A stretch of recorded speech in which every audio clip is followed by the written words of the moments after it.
Bonsoir, nous sommes le jeudi 29 septembre 2016. Je reviens du salon Zen où j'ai rencontré peut-être des gens intéressants sur lesquels je vais faire des reportages. J'ai fait des reportages qui vont être mis en ligne ce soir.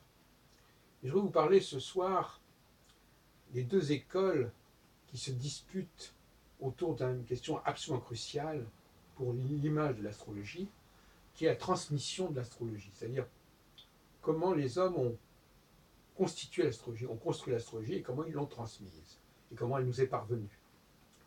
Il y a deux grandes écoles qui elles-mêmes se divisent en des sous-écoles.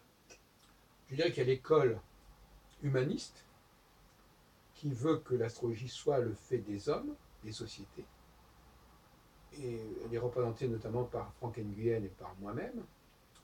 Et l'école, je dirais, scientiste, ou naturaliste si on préfère, naturaliste, qui considère que l'astrologie est le résultat du décryptage de la structure du cosmos. Dans cette école-là, deux courants, comme dans l'autre école d'ailleurs que je vais décrire plus tard. Deux courants. Le courant aristotélicien qui considère tout simplement que le cosmos va rayonner va impacter les sociétés humaines. Donc par conséquent, euh, cela signifie qu'il y a une influence des astres, qu'on le veuille ou non. L'autre école, c'est l'école qu'on appelle néoplatonicienne, ou symboliste, si on veut, pour employer une expression que je crois qu'a proposée André Barbeau en 61 dans son livre de la psychanastrologie. Il appelle l'autre école l'école physiciste, l'école néoplatonicienne qui veut que, en rapport avec d'ailleurs la table d'émeraude, que ce qui est en bas est comme ce qui est en haut, et qu'on par conséquent, étudier ce qui est en haut nous donne des clés pour comprendre ce qui est en bas. Étudier le ciel nous permet de comprendre la psyché humaine. Donc ça, c'est l'école, je dirais, scientiste ou même anti-humaniste, c'est-à-dire qui considère que l'astrologie n'est certainement pas inventée ni construite par les hommes, ni par les sociétés.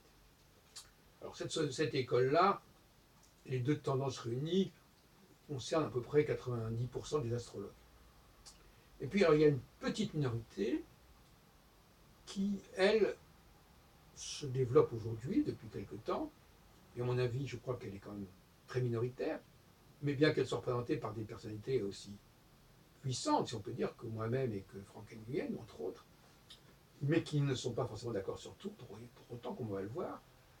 Cette école sociétale, sociologique, culturaliste, considère que les sociétés humaines ont euh, élaboré des discours, des modèles sur le cosmos qui correspondent à une certaine vision du monde, à une certaine conception de la société, et qui élaborent en quelque sorte des lois, des classements, des catégories qui vont s'imposer à la société. Alors, pour le courant de Franck Nguyen, président du Rassemblement des astrologues occidentaux, au fond, ce sont les astrologues qui, à chaque génération, perpétuent la tradition astrologique en l'actualisant, en la dynamisant, en la mettant à jour au niveau des découvertes astronomiques, par exemple les nouvelles planètes. C'est un petit peu la même conception, au fond, que la théorie des aires précessionnelles. C'est-à-dire que selon le point vernal, eh bien, on va changer le culte. On va passer du culte du taureau au culte du bélier, du culte du bélier au culte des poissons. C'est la théorie plus ou moins de, de l'ouvrage de Charles-François Dupuy, qui est paru à la fin du XVIIIe siècle, de l'origine de tous les cultes, un grand classique. Et donc finalement, c'est cette école qui d'abord prophétise évidemment l'ère du Verseau, qui est également liée à cette conception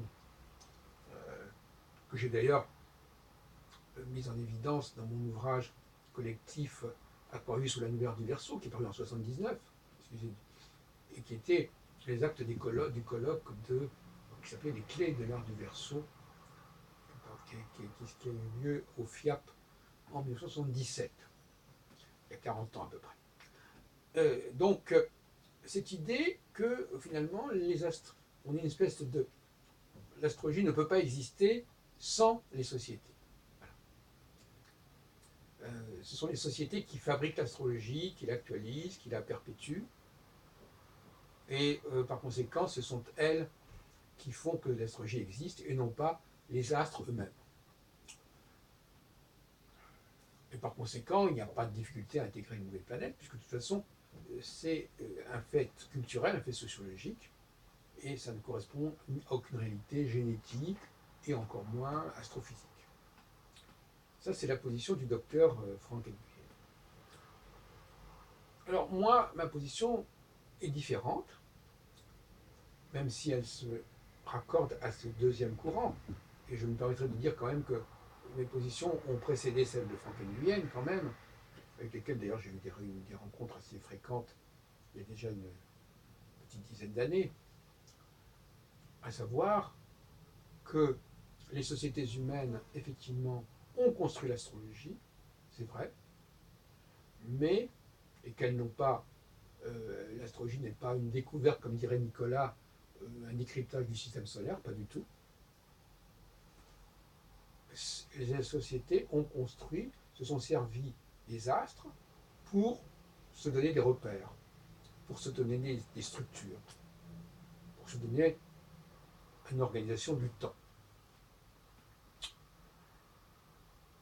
Mais je parle au passé, moi, je ne parle pas au présent. Je dis, il y a eu quelque chose de cet ordre-là qui s'est produit il y a X milliers d'années. Et nous sommes toujours tributaires de cette organisation qui a eu lieu il y a X milliers d'années. Autrement dit, nous n'avons aucune prise aujourd'hui sur ce processus, à la différence de ce que pense Frank Nguyen, qui lui pense qu'au contraire, chaque génération d'astrologues a la tâche de mettre l'astrologie au goût du jour. Et donc d'entrer pleinement dans l'ère des télescopes, etc., etc. Mais moi, je vais encore plus loin. Je dis, puisque ce sont les sociétés qui se sont servies et qui ont instrumentalisé, comme je disais en 1986 dans mon livre, la pensée astrologique, un collectif encore comme l'ère du Verseau, et cette fois-ci avec Serge Hutin, l'étrange histoire de l'astrologie aux éditions Artefacts, c'est-à-dire les éditions Henri Verrier, en fait. Et donc, le regretté d'ailleurs Serge Hutin, qui m'avait demandé justement de refaire avec lui l'ouvrage qui avait été paru chez Marabout dans les années 60, qui s'appelait Histoire de l'astrologie. Et là, c'est paru dans une collection qui s'appelait L'étrange histoire de. Il y avait plusieurs possibilités. Donc, je dis, pourquoi, si les sociétés se sont servis des astres, pourquoi auraient-ils pris toutes les planètes qui existaient à l'époque?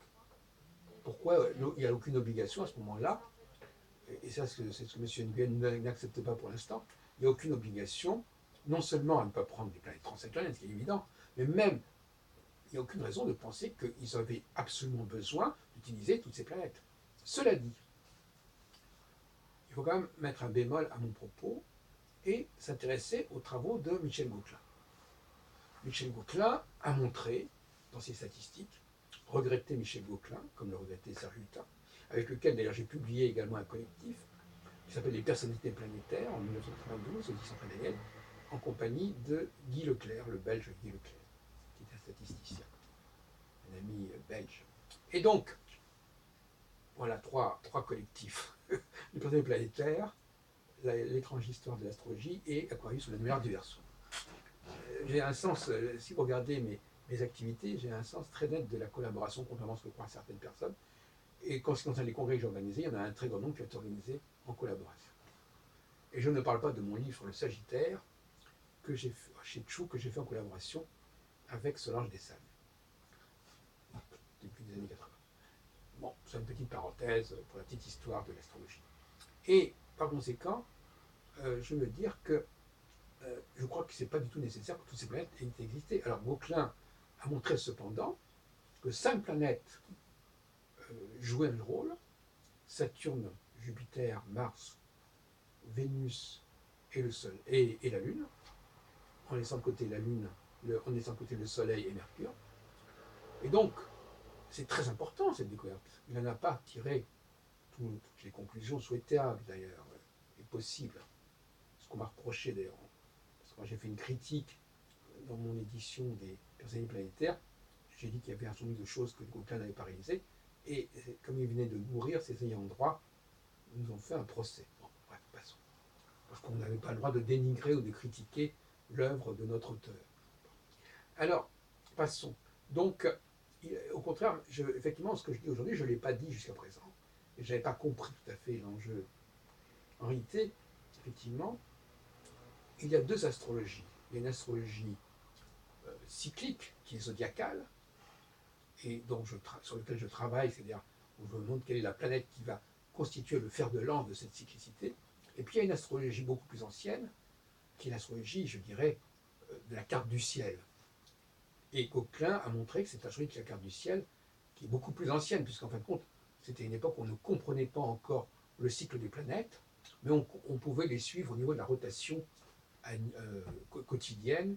Et donc c'est ça qui a donné une naissance aux maisons astrologiques, qui sont tout simplement une façon de baliser la marche quotidienne, le mouvement diurne des planètes. Et ça, on l'a appris beaucoup plus tôt que le passage des planètes dans le zodiaque, sur l'écliptique.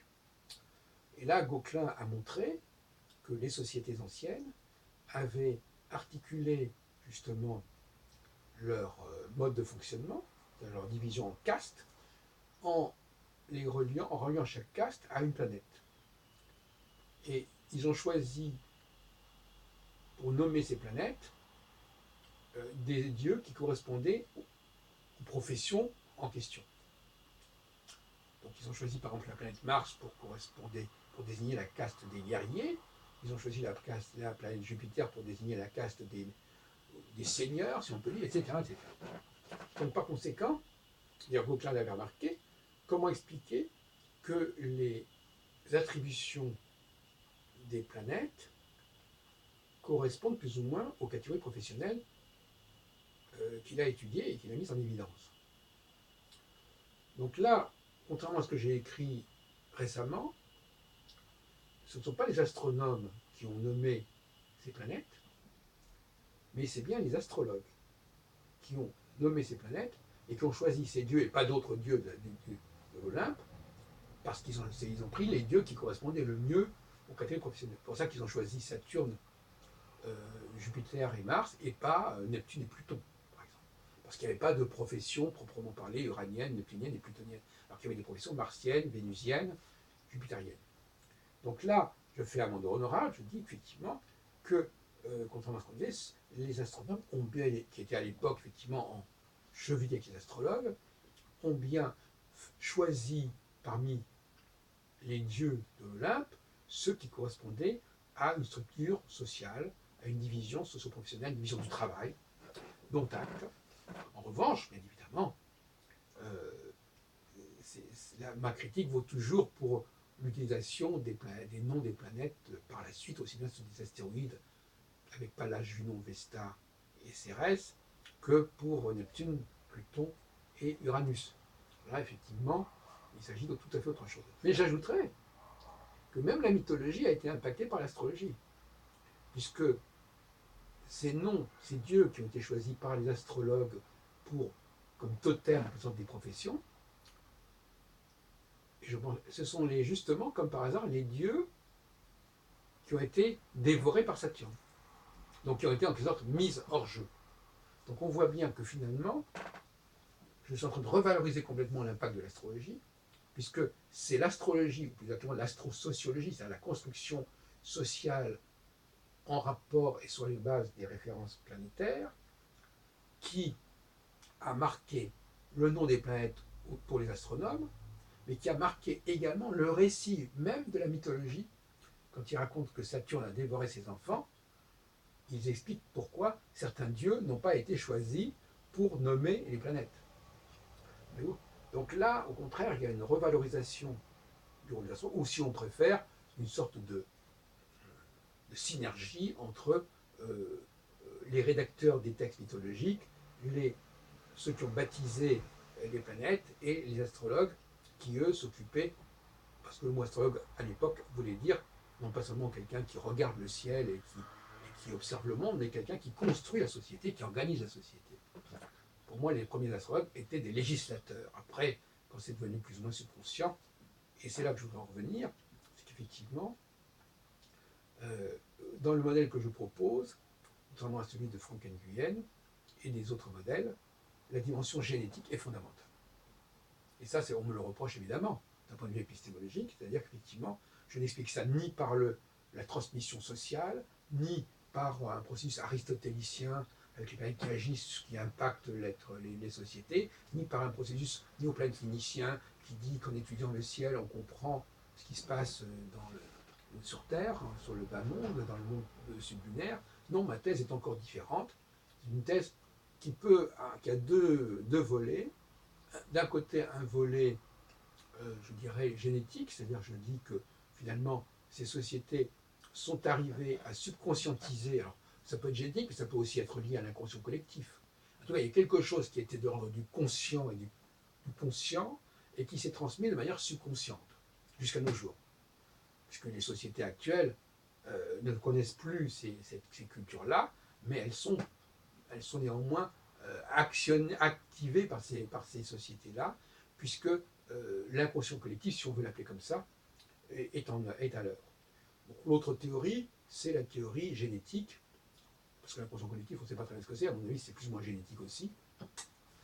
La théorie génétique, c'est-à-dire qu'effectivement, elles sont arrivées par justement, le subconscient pour moi, c'est quelque chose qui est de l'ordre du génétique.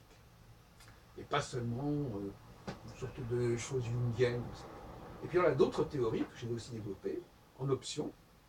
C'est une théorie que je reprends de certains commentateurs de la Genèse, comme Jean Saint-Dié, qui dit que certains dieux étaient des colonisateurs. J'ai d'ailleurs récemment entendu pour mon entretien avec Anicet Blaise Okama, vous pouvez écouter sur Téléprovidence. C'était des colonisateurs qui ont en quelque sorte trafiqué, manipulé le code génétique, qui disposaient d'une biotechnologie extrêmement en avance, même sur notre époque actuelle, et par conséquent qui ont introduit ce qu'on pourrait appeler des androïdes. Et à ce moment-là, bon, ça va très très loin, puisque ça veut dire que les femmes, en quelque sorte, qui sont pour moi les récepteurs de l'influence cosmique, enfin, qui sont les porteurs de cette structure astrologique, alors que moi, les hommes ne sont pas porteurs, les hommes au sens de mâle ne sont pas porteurs de ce processus. C'est par les femmes que nous sommes impactés par le processus et non pas par les hommes. Tout de même que les femmes on le sait très bien, elles ont des menstruations, elles ont une périodicité qui est en rapport avec la lune, donc c'est elles qui sont nos radars en quelque sorte.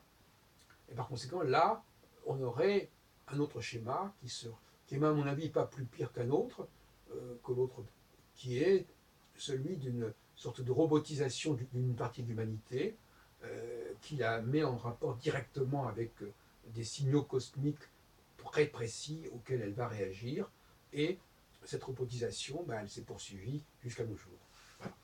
Donc voilà un peu le panorama intellectuel, idéologique qui existe en cette fin d'année 2016, en France en tout cas. Et vous êtes invité, bien entendu, à vous prononcer sur différents supports à ce sujet.